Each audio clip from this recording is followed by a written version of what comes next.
तो हरित क्रांति से हमारे कृषि पर क्या प्रभाव पड़ा, यदि ये क्वेश्चन आएगा तो इसमें हम 4 पॉइंट्स लिख सकते हैं। हरित क्रांति के द्वारा भारत का जो है वो खाद्यान्न में आत्मनिर्भर बन गया। दूसरा, अधिशेष उत्पादन करने लगा और खाद्यान्न का बफर स्टॉक तैयार हो गया। गरीबों को लाभ मिलने लगा, सस्ती दर पर खाना मिलने लगा। हरित क्रांति के में लेकिन कुछ जोखिम भी थे, क्योंकि उसकी फसल में जो है कीट आक्रमण का खतरा रहता था और आय असमानताओं में वृद्धि होने लगी। जो छोटे किसान थे वो हरित क्रांति का पूर्ण रूप से जो लाभ था वो नहीं ले पाए। इसके बाद, ये हरित क्रांति के बाद एक और इम्पॉर्टेंट टॉपिक है कृषि में सब्सिडी।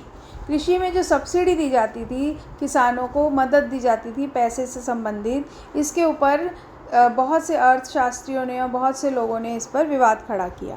विवाद क्या था? भारतीय कृषि प्रधान देश है और किसानों को सहारा आवश्यक है। ये माना गया कि भारत जो है कृषि प्रधान देश है और किसानों को वित्तीय सहारा चाहिए, लेकिन असमानता कम करने में भी ये मदद करता है और गरीब किसानों को नई तकनीक अपनाने के लिए पैसों की ज़रूरत होती है, तो जो सब्सिडी है वो आवश्यक है, ऐसा बोला जाने लगा। लेकिन कुछ लोग इसके विपक्ष में थे। वो कहते थे कि सब्सिडी का लाभ बड़े किसानों को ही मिल पाता है और संसाधनों का दुरुपयोग किया जा रहा है। जो पैसे सरकार के पास है वो उसका दुरुपयोग कर रही है और किसानों को अनावश्यक सहायता दे रही है। सरकार पर वित्तीय बोझ जिससे कि बढ़ रहा है। तो ये क्वेश्चन आ सकता है, तो आप इसके 3 पॉइंट्स दोनों के याद कर लीजिएगा। कृषि विकास का अगर हम मूल्यांकन करें कि कृषि विकास किस प्रकार से किया गया, 1990 तक तो उत्पादन और आत्मनिर्भरता तो बढ़ी और कृषि का जीडीपी में योगदान घटता गया, लेकिन 1990 तक 65% रोजगार कृषि क्षेत्र पर अभी भी निर्भर था। कृषि की वृद्धि असमान थी। कुछ क्षेत्रों में जो कृषि की जो विकास हुआ वो दिखाई दिया गया, अधिक दिखा, और कुछ क्षेत्रों में यह विकास कम दिखाई दिया। अब आएंगे औद्योगिक विकास। तो इस चैप्टर में पहले हमने कृषि विकास के बारे में पढ़ा, अब हम पढ़ेंगे उद्योगों में क्या विकास हुआ। औद्योगिक विकास ज़रूरी क्यों था? क्योंकि निजी क्षेत्र के पास पूंजी की कमी थी, निजी क्षेत्र में निवेश की प्रेरणा कम थी और सामाजिक कल्याण का उद्देश्य तो था ही हमारे सरकार का। औद्योगिक नीति प्रस्ताव, ये बहुत इंपॉर्टेंट है बेटा ये क्वेश्चन। औद्योगिक नीति प्रस्ताव, ये औद्योगिक नीति प्रस्ताव था क्या और इसमें क्या क्या किया गया? तो औद्योगिक नीति प्रस्ताव में सबसे पहले जो है हमारे उद्योग को 3 भागों में विभाजन किया गया, शेड्यूल ए, शेड्यूल बी और शेड्यूल सी। और इसमें ए में 17 उद्योग थे जिसमें कि जिनका जो स्वामित्व था पूरी तरह से सरकार के पास था। सैन्य सामग्री उद्योग, रेलवे परिवहन, तेल उद्योग, जहाज आदि थे इसमें। और 12 उद्योग जो अनुसूची बी में थे, ये इनका विस्तार सरकार करेगी, लेकिन निजी क्षेत्र को भी अनुमति थी। एल्यूमिनियम उद्योग, अन्य खनन उद्योग, मशीन उपकरण उद्योग और फर्टिलाइज़र या रसायन उद्योग। तीसरा था अनुसूची सी जिसमें बाकी उद्योग थे। इनमें क्या था कि जो निजी क्षेत्र के लिए इनको छोड़ दिया गया था, कपड़ा उद्योग, चीनी उद्योग, सीमेंट उद्योग, कागज़ उद्योग। औद्योगिक लाइसेंसिंग नीति को अपनाया गया। सेकंड पॉइंट है इसका। फर्स्ट तो यही है कि 3 कैटेगरीज़ में डिवाइड किया गया। सेकंड है औद्योगिक लाइसेंसिंग नीति को अपनाया गया। नए उद्योग लगाने के लिए लाइसेंस की आवश्यक था और उद्देश्य इसका ये था कि जो उत्पादन है उस पर सरकार नियंत्रण कर सके। और इसमें समस्याएं ये हुई कि लाइसेंस वगैरह लेने में समय की बर्बादी होती थी और दुरुपयोग भी होता था इसका। लघु उद्योग को बढ़ावा दिया गया। रोजगार सृजन करने के लिए, बड़े उद्योगों से सुरक्षित रखने के लिए लघु उद्योगों को बढ़ावा दिया गया। ठीक है, तो औद्योगिक नीति प्रस्ताव पर यदि प्रश्न आता है तो आपको ये 3 पॉइंट्स जो हैं लिखने हैं, औद्योगिक लाइसेंसिंग के बारे में, लघु उद्योग के बारे में और जो 3 कैटेगरीज़ में डिवाइड किया गया। अब विदेशी व्यापार नीति कैसी थी हमारी 1950 से लेकर 1990 तक?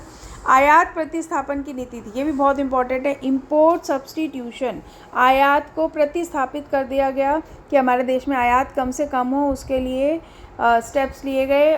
घरेलू उद्योग को सुरक्षा दी जाने लगी। जो हमारे देश की इंडस्ट्रीज है उनको सुरक्षित रखने का प्रयास किया गया। और क्योंकि आयात प्रतिस्थापन नीति लाई गई, इसलिए आयात पर शुल्क और कोटा का प्रावधान कर दिया गया। शुल्क और कोटा क्या था? टैरिफ जो था किसी आयातित वस्तु पर लगाया गया कर या शुल्क जिससे वह महंगी होकर कम उपभोग में लाई जाएगी। तो जो भी चीज़ बाहर आयात की जा रही है उस पर शुल्क लगा दिया गया ताकि वो महंगी हो जाए बाहर से, जो ये हमारे देश में आ रही है, और उसे हम कम यूज़ करेंगे। और किसी वस्तु का आयात जिसका हो रहा है उसका कोटा, कि अधिकतम कितना आयात हमारे देश में किया जा सकता है, कोटा बना दिया गया। इसको लागू करने के कारण भारत जैसी विकासशील अर्थव्यवस्था जो है ना, वहाँ पे हमारे देश में सामान जो है बाहर का कम आता था, तो हमारे देश में जो है कंपटीशन जो था प्रोडक्ट्स का वो कम हो गया, प्रतिस्पर्धा कम हो गई। जो हमारे देश में जैसा सामान बन रहा था, हमने कभी कोशिश ही नहीं करी वैसा सामान बनाने की जो बाहर के देशों में बनता था। अब विदेशी मुद्रा की बचत होने लगी। औद्योगिक विकास की अगर हम आलोचनात्मक समीक्षा करें तो इसमें आप 6 पॉइंट से कोई भी 4 याद कर लीजिएगा। जीडीपी में उद्योग का योगदान जो था वो 11.8 से बढ़कर 24.6 हो गया।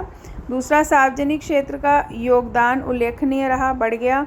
उपभोक्ता वस्तुओं की कमी, हमारे यहाँ जो उपभोक्ता वस्तुएं जो होती हैं उनकी कमी देखी गई। और प्रतिस्पर्धा मैंने आपको बता ही दिया, कंपटीशन कम हो गया हमारा बाहर के देशों से। लाइसेंसिंग नीति से भ्रष्टाचार और समय की बर्बादी अधिक होने लगी, लेकिन निजी क्षेत्र जो था वो सीमित रहा। तो ये इम्पॉर्टेंट पॉइंट्स और बहुत ही शॉर्ट में मैंने आपको नोट्स दिए हैं ताकि आप अपने पूरे चैप्टर को रिवाइज़ कर सकें अच्छी तरह से। और इस नोट से ही अगर आपके पास अगर अभी पढ़ने का ज़्यादा टाइम नहीं है तो आप बेटे इसी में से याद कर लो।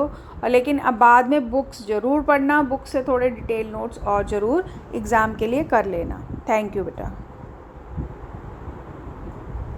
इस चैप्टर में सबसे ज़्यादा इम्पॉर्टेंट जो है वो 4 जो गोल्स हमने पढ़े, प्लानिंग के जो 4 गोल्स हैं कि प्लानिंग क्यों, जो इकोनॉमिक प्लानिंग की गई वो क्यों, ये भी इम्पॉर्टेंट है। इनका नाम, भारतीय योजना में इनकी भूमिका, पीसी मालनोबिस की।